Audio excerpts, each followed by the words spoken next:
आज के समय में सबसे ज़्यादा जो रिश्ते खराब हो रहे हैं वो हैं एक पति पत्नी के रिश्ते। इन रिश्तों को इतना बढ़ा चढ़ा के बताया जाता है कि शादी में ये दिया वो दिया, इतना खर्च किया उतना खर्च किया, उसके इससे संबंध है, इसका उससे संबंध है, गलत संबंध है, तमाम तरीके के एलिगेशन लगा दिए जाते हैं। लेकिन जब बात आती है साबित करने की तो कुछ भी साबित नहीं कर पाते हैं, सिर्फ और सिर्फ यही कहते हैं कि साहब हमारे साथ में ये हुआ है। अब सिर्फ ये कहने से मात्र आपके कोई बात साबित तो हो नहीं पाएगी, लेकिन सिर्फ और सिर्फ आप क्या कर रहे हैं कि झूठे एलिगेशन लगाकर उसके ऊपर मुकदमेबाजी करके और उसमें कई साल आप अपने जीवन के खराब कर रहे हैं। और अंत में कहीं ना कहीं बात यही आती है कि सर ठीक है, लड़ाई झगड़ा हमने बहुत कर लिया, आप सेटलमेंट कर लो। तो जब सेटलमेंट ही करना है तो शुरू में जब आपकी ये बातचीत खराब हुई थी तभी आपने क्यों नहीं किया? क्यों इतना समय खराब कर लिया? क्यों अपनी ऊपर एलिगेशन, दूसरे के ऊपर एलिगेशन, तमाम तरीके की इधर की बातें उधर, उधर की बातें इधर करना शुरू कर दिया? अपनी भी कहीं ना कहीं मान सम्मान में घटोतरी कराई और दूसरे के भी मान सम्मान में आपने घटोतरी करवा दी। तो ये सब चीजें आप जो हो रही हैं उनको स्टार्टिंग पॉइंट पर ही क्यों खत्म ना किया जाए? जब देखो ये रिश्ता है, ये रिश्ता बहुत ही अनमोल होता है और ये पूरे जीवन भर का होता है। कोई एक दिन का खेल तो है नहीं कि साहब आज शादी करी कल शादी खत्म करोगे। बहुत सोच समझ के शादी करें, और शादी अगर हो गई है तो जैसा भी आपके नसीब में हो गया है, व्यक्ति मिल गया है, उस व्यक्ति को उसी प्रकार से आप संभालो कि ये मेरा नसीब है। अब खराब पति है या खराब पत्नी है तो साहब मेरा नसीब है, जैसा भी है मेरा है। और आपके द्वारा बताई हुई, देखो सबसे अधिकतर महिलाएं क्या गलतियां करती हैं कि वो उनके ऊपर कोई बात आती है तो उन पर संभलती नहीं है, या तो वो अपने मायके में बताएंगी और मायके वाले भी जब सुन सुन के थक जाएंगे तो वो कहेंगे बेटी आजा घर पे, मैं इनकी अकल ठिकाने लगा देती हूँ। तो देखो अकल ठिकाने कोई नहीं लगा पाता है, दोनों का ही जीवन बर्बाद हो जाएगा, पत्नी का भी और पति का भी। तुम जाकर मायके माँ बाप के कहने पर या फिर समाज के कहने पर या किसी और के कहने पर आप मुकदमे दायर करोगे, और मुकदमे दायर करने के बाद उनको कई साल मुकदमे घसीटोगे, खुद भी घसीटे जाओगे। ऐसा नहीं है कि तुम घर बैठ जाओगे, तुम भी घसीटे जाओगी और दूसरा पति भी घसीटे जाएगा। दोनों के दोनों लगातार कोर्ट में जाएंगे और एक समय ऐसा आएगा कि दोनों ही परेशान होकर घर बैठ जाएंगे, कहेंगे ठीक है छोड़ो, ना उसको रहना है और ना हमें अब रखना है। यही लास्ट में कंडीशन आती है। जो महिला पति से अलग होकर मुकदमेबाजी कर रही है या मुकदमेबाजी पे ज्यादा ध्यान दे रही है तो ईश्वर भी उसको मुकदमा ही देते हैं, उसको पति का साथ नहीं देते हैं। पति का साथ देना है, ईश्वर को देना है, तो उस पति को प्रेम करिए, उस पति के साथ रहिए। अगर वो किसी प्रकार से लड़ाई झगड़ा तुम्हारा कर रहा है तो कारण ढूंढिए और उस कारण को खत्म करिएगा। कोई भी आज के टाइम में ना अपनी पत्नी को छोड़ना चाहता है, ना कोई पत्नी पति को छोड़ना चाहती है, लेकिन कुछ जो मिसअंडरस्टैंडिंग है सिर्फ वही हो जाती है और इसकी वजह से वो जीवन खराब हो जाता है। दोनों के दोनों लगे पड़े हैं कोर्ट में, लगे पड़े हैं तारीखों पर, अगली तारीख पर ये होगा, अगली तारीख पे वो होगा, तमाम मुकदमे दर्ज करवा दिए, घरेलू हिंसा, मेंटेनेंस 498 तमाम लगा दिए। और इन सभी मुकदमों का जो एक मोटो होता है वो सिर्फ होता है प्रेशर क्रिएट करना, दूसरी पार्टी पर प्रेशर क्रिएट करना, बस और कुछ नहीं है। ये सब कुछ पता है कि ये लड़ाई बिना अर्थ की है, बिना किसी कोई उद्देश्य इसका नहीं है, सिर्फ और सिर्फ इतना ही है कि वो व्यक्ति जो है वो हमारी बात माने, हमारे अनुसार चले, हमारे जैसे हम कहें वैसे वो करे। तो भाई साहब ऐसे कैसे संभव है? अगर आपकी बेटी किसी परिवार में जा रही है तो उसको उस परिवार के गुण सीखने चाहिए, ना कि अपनी दादागिरी चलानी चाहिए। अगर पिता ताकतवर है, पिता की कोई पावर है, पॉलिटिकल पावर है, किसी प्रकार से पावर है, तो उस पावर का दुरुपयोग करना है क्या? क्या दुरुपयोग अपने पति पर ही करवानी है कि भाई मेरा पति है? आज के टाइम में महिलाएं जो है अपने पति को पिटवा रही हैं, बताओ। तो क्या तुम पिटवा कर उस पति के साथ रह लोगी? या तुमने जो मुकदमे करवाए हैं उन मुकदमों के लिए जेल भिजवा कर क्या तुम अपने पति के साथ रह लोगी? अंत में बस यही होगा कि भाई अब अलग अलग हो जाओ, ना हमें रखना है उस महिला को और ना उसे रहना है। तो जब रहना ही नहीं है और ना रखना है तो क्यों ना आप रजामंदी से ही अलग हो जाएं। इतना क्यों किसी एक दूसरे व्यक्ति को अत्याचार प्रताड़ित करना है, पीड़ित करना है और फिर दुरुपयोग करना कानून का? इतना नहीं करना चाहिए। साथ रहना है। देखो आप यहां से नीचे से लेकर लड़कर थाने से, घर से लेकर घर से थाना, थाने से कोर्ट, कोर्ट से हाई कोर्ट, हाई कोर्ट से कहीं और चले जाइए, सुप्रीम कोर्ट तक चले जाइए, आप कहीं ना कहीं आपसे सिर्फ दो ही सवाल पूछे जाएंगे, साथ रहना या फिर अलग। आप कितना भी लड़ लीजिए, सिर्फ दो ही ऑप्शन है आपके सामने कि साथ रहना या फिर अलग रहना है। अगर अलग रहना है तो अलग की प्रक्रिया अपनाई जाएगी और साथ रहना है तो साथ रहिए। क्यों लड़ाई मुकदमा कर रहे हैं आप? दो ही ऑप्शन है आपके पास में, कोई नहीं है। आपको अगर ये व्यक्ति पसंद नहीं है, इस व्यक्ति के पास साथ नहीं रहना है, तो मैं कहता हूं कि आप कहीं ना कहीं गलत सोच रहे हैं। अगर आपको ये व्यक्ति पसंद नहीं है तो उस पसंद करने का तरीका ढूंढिए, उसको पसंद करिए। जीवन में एक ही व्यक्ति है जो व्यक्ति आपके जीवन के लायक है और जो आपको भगवान ने दे चुका है। भगवान ने कहीं ना कहीं कुछ ना कुछ सोचकर तो आपको दिया होगा, और जब दे दिया है तो उसको क्यों ना अपने गले से लगाएं कि भाई ठीक है, अब जो हो गया, जो भी है, जैसा भी है, वो मेरा पति है। अगर तुम इसे छोड़कर किसी और पुरुष के पास जाओगे ना कि भाई इसमें कमियां हैं, ये कमियां हैं, वो कमियां हैं, अब दूसरे पुरुष को ढूंढो, तो मैं कहता हूं वो कमियां सारी उस पुरुष में भी मिलेंगी आपके लिए। एक दो कमी ऊपर नीचे हो सकती है, लेकिन हर पुरुष ऐसा ही होता है जिस पुरुष की बात कर रहे तुम। अगर आपके पिता ने या फिर आपने खुद ने किसी प्रकार से वो व्यक्ति ढूंढ लिया है और वो लगता है कि हाँ अब ये व्यक्ति सही नहीं है, तो ढूंढा तो आप ही ने है, चॉइस तो आप ही की है। और इस तरीके की चॉइस आप बदलते रहोगे, चेंज करते रहोगे, तो सोच कर देखिए समाज में क्या क्या एक आपकी छवि बनेगी। एक व्यक्ति बदलोगे, दूसरा व्यक्ति बदलोगे, तो बदलते रहोगे क्या? कम से कम कुछ माता पिताओं का भी आपको थोड़ा सा समझना चाहिए कि माता पिताओं की भी कोई सम्मान होता है, कोई इज्जत होती है। किसी की बेटी किसी के एक पुरुष के साथ फिर दूसरे पुरुष के साथ जा रही है, तो क्या सम्मान होगा उस परिवार का, क्या सम्मान होगा उस भाई का, क्या सम्मान होगा उसकी उस माँ का, पिता का। ये हमें खुद को भी सोचना चाहिए कि गलती हमसे हुई है या हमारे परिवार से हुई है। अब जो हो गया सो हो गया, साथ में रहना चाहिए या नहीं रहना है तो सीधी बात है, हमें कोई लड़ाई रहना चाहिए, हम अलग रह सकते हैं, हमें अलग रहना चाहिए, हम साथ में नहीं रह सकते हैं, तो फिर अलग आप अपना करो। क्यों इतना एक दूसरे को जलील करना है, एक दूसरे को परेशान करना है कि व्यक्ति आज के टाइम में आकर आत्महत्या तक कर रहे हैं, अपना जीवन समाप्त कर रहे हैं? ऐसा क्यों? जो व्यक्ति अपना जीवन खत्म कर रहा है वो कहीं ना कहीं उनसे प्रेम ही तो करता होगा। आदमी प्रेम में ही मर सकता है, वरना किसी की मजाल है जो किसी आदमी को मरने तक के लिए मजबूर कर दे। किसी की कोई ताकत नहीं है इस धरती पर उस पुरुष के, अगर वो पुरुष अगर कहीं ना कहीं आत्महत्या कर रहा है तो वो सिर्फ और सिर्फ प्रेम में, वो प्रेम में इतना दीवाना है, इतना इतना परेशान है कि उसके अंदर अंतर आत्मा जो है उसको ये कह रही है कि मेरे मरना ही इसमें इस समस्या का समाधान है, और इसीलिए वो अपना गला घोट कर मर जाता है या किसी प्रकार से आत्महत्या कर लेता है। वरना ऐसा कोई ताकत नहीं बनी कि उस व्यक्ति को इतना परेशान कर दे कि वो व्यक्ति आत्महत्या तक करने के लिए मजबूर हो जाए। सिर्फ और सिर्फ उसकी पत्नी ही कर सकती है इतना परेशान उसको, और कोई नहीं कर सकता है। जो लोग इस वीडियो को देखते हैं वो समझ सकते हैं कि हाँ वाकई ये बात सही है। पुरुष के अंदर एक वो कहते हैं ना कि इतना प्रेम हो जाता है कि वो व्यक्ति जिस व्यक्ति से जुड़ता है एक बार, फिर जुड़ने के बाद फिर अलग नहीं हो पाता है, और जब अलग नहीं हो पाता है तो फिर उसके सामने एक ही रास्ता आता है कि मृत्यु। अलग होने का रास्ता बस यही है। आजकल अपने पति के होते हुए किसी अन्य पुरुष के साथ में शारीरिक संबंध बना रही है महिलाएं। थोड़ा सा शर्म तो करो। क्यों ऐसे व्यक्ति से तुमने फिर शादी कर ली? क्यों किसी और पुरुष की तुमको आवश्यकता पड़ रही है? और ये सब मुकदमे है ना, ये सिर्फ और सिर्फ मैं कहता हूं आपके ऊपर अगर कोई दहेज का मुकदमा या मेंटेनेंस का मुकदमा या घरेलू हिंसा का मुकदमा, ये मुकदमे सिर्फ और सिर्फ आपके ऊपर प्रेशर क्रिएट करने के लिए हैं। मैं नहीं चाहता कि कोई किसी का बेटा, किसी का भाई आत्महत्या करे या अपनी जान गंवा दे किसी प्रकार से, किसी एक गलत महिला की वजह से।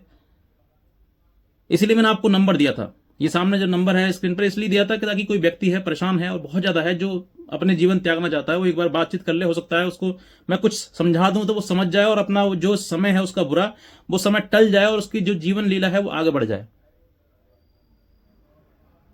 तमाम ऐसे लोग हैं जो आज के टाइम में जरा जरा सी छोटी छोटी बातों पर अपने पत्नी से या पति से परेशान होकर आत्महत्या कर लेते हैं। नहीं करना चाहिए। जीवन का मतलब ही दूसरा नाम संघर्ष है, लड़ाई है। अगर तुम लड़ाई लड़ोगे तो बहुत कुछ देखोगे, और अगर तुम अपने आप को समाप्त कर लो तो क्या देख पाओगे? कुछ भी नहीं। देखो, मरना तो है, मरना तो तय है, आज ना तो कल मरना है, लेकिन मरना जरूर है। अगर जन्म लिया है तो ये प्रकृति का नियम है, मरना है, लेकिन प्राकृतिक नियम से मरना है ना।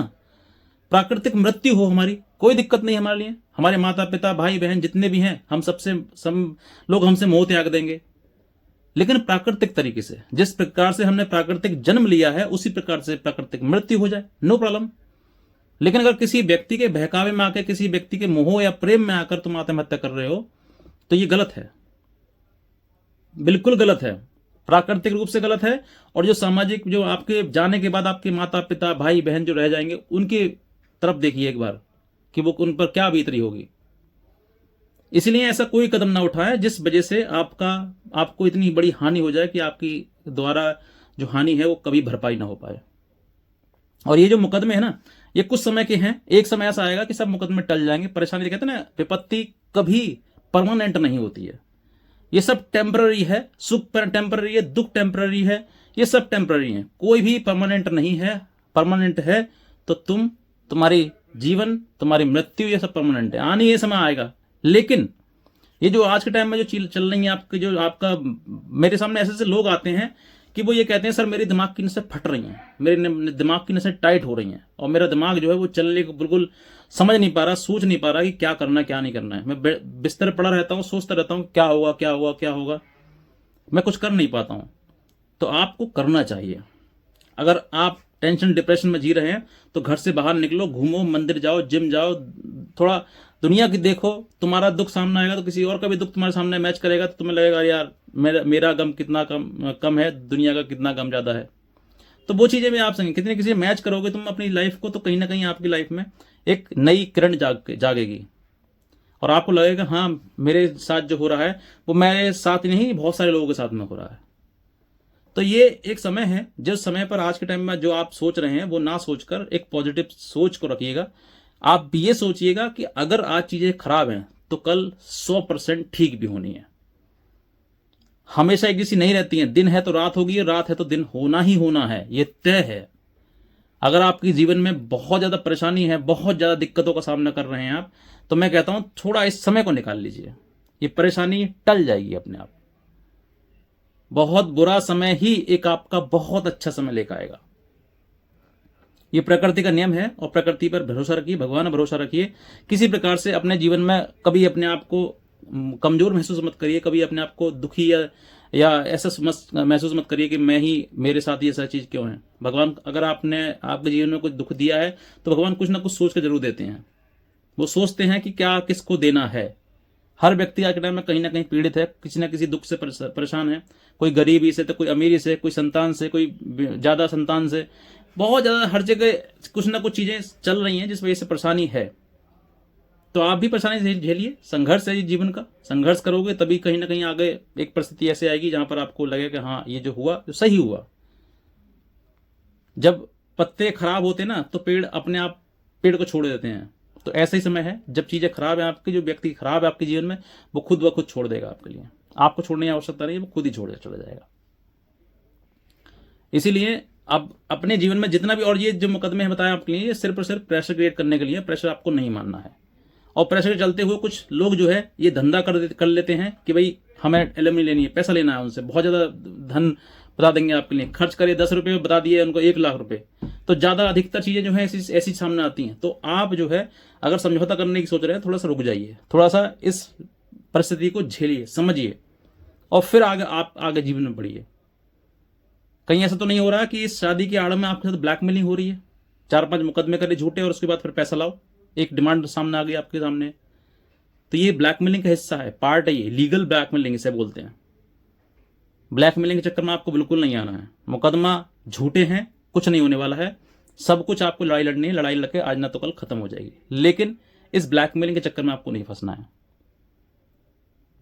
जो लीगल हो, सही तरीका से हो, जिसमें आपके मन को शांति को मन को शांति मिले, सुकून मिले, तब तो वो करना चाहिए, ठीक है। लेकिन अगर जबरदस्ती आपके ऊपर हथौड़ा मार के या जबरदस्ती आपसे पैसा छीना जा रहा है, लिया जा रहा है, ब्लैकमेलिंग की जा रही है, तो बिल्कुल मत करिए। अच्छे वकील को सर्च करिए, अच्छे वकील से आप अपने केस लड़ाइए और लड़ाने के बाद जीत पाइए। 100% जीत आप ही की होनी है अगर आप सत्य हैं, सही हैं। तो किसी प्रकार से घबराने की, डरने की जरूरत नहीं है, सिर्फ और सिर्फ अपनी लड़ाई लड़ने की जरूरत है। हर व्यक्ति ने इस धरती पर आकर लड़ाई लड़ी है, किसी न किसी ने कुछ ना कुछ किसी भी रूप में। अगर तुम भगवान की बात करोगे, भगवान श्री कृष्ण ने भी लड़ाई लड़ी थी, आपको पता नहीं है कितना, कंस मारा था और भी तमाम असुर मारे गए थे, उन्होंने भी लड़ाई लड़ी। भगवान श्री राम आए, उन्होंने भी लड़ाई लड़ी, रावण को मार दिया। तो क्यों मारा था? क्यों? कहीं ना कहीं बुराई। तो बुराई का तो अंत होना ही होना है, आज ना तो कल होना है। तुम भी अपने आप को ऐसे समझो कि हाँ साहब मेरे जीवन में भी है, मैं अपने तरफ से भगवान हूं, मैं भी लड़ाई लड़ूंगा। जब भगवान के हिस्से में, उनके हिस्से में लड़ाई जंग आई, उनके हिस्से में संघर्ष आया, तो मेरे में क्यों नहीं? मैं तो इंसान हूं। तो उसी प्रकार से आप अपने जीवन का संघर्ष करिए, कभी भी हिम्मत मत हारिए, कभी भी अपने मन को छोटा मत करिए, मत समझिए। हम सब ईश्वर के बनाए हुए हैं और भगवान हमारा कहीं ना कहीं साथ देता है। ये मैं खुद बता रहा हूं, अपना अनुभव बता रहा हूं पर्सनली, कि जब जब आप सही रास्ते पर होंगे, कहीं ना कहीं भगवान आपको आशीर्वाद देगा, पीछे से आपको कहीं ना कहीं तथास्तु जैसी चीज आएंगे, आपके अंदर पॉजिटिव थॉट आएंगे, पॉजिटिव चीजें आएंगी, करने के लिए मन से अपने अंदर ताकत आएगी आपके अंदर कि नहीं मुझे लड़ना है, मैं बुराई के खिलाफ लड़ रहा हूं। तो जहां पर ईश्वरीय शक्ति आपके साथ में हो, फिर आपको डरने घबराने की जरूरत नहीं है। जब जब मन बेचैन हो तब तक भगवान का नाम लीजिए, भगवान के शरण में जाइए, मंदिर जाइए, वहां पूजा करिए, पाठ करिए, अपना जिस तरीके से हो सकता है उतना करिए, जहां की आपको पॉजिटिव थॉट्स आपका आए, पॉजिटिव वाइब्स आपकी तरफ आए, ये सब कुछ करिए। लेकिन कभी भी जीवन में हारने की कोशिश मत करिए। कभी आत्महत्या जैसे मन आपके मन में कभी नहीं आना चाहिए। ये सब मुकदमे हैं, ये कोई मुकदमे नहीं है। 2-3 मुकदमे से तुम डर गए आप। और थोड़ा सा मैं एक आपकी नजरिया कहीं और ले जाना चाहता हूँ। आजम खान पर देखिए आप कितने मुकदमे हैं, और भी तमाम, चंद्रशेखर आजाद पर देखिए कितने मुकदमे हैं, और भी तमाम। ये तो छोटी छोटी मतलब ये तो हाईलाइटेड चीजें हैं, लेकिन और भी लोग आप देखोगे ना तो बहुत बहुत लोगों के ऊपर मुकदमे दर्ज हुए हैं। वो एक नहीं, 50-50, 100-100 मुकदमे झेल रहे हैं। क्या उनके मन में कभी थॉट आया कि मैं मर जाऊंगा? नहीं।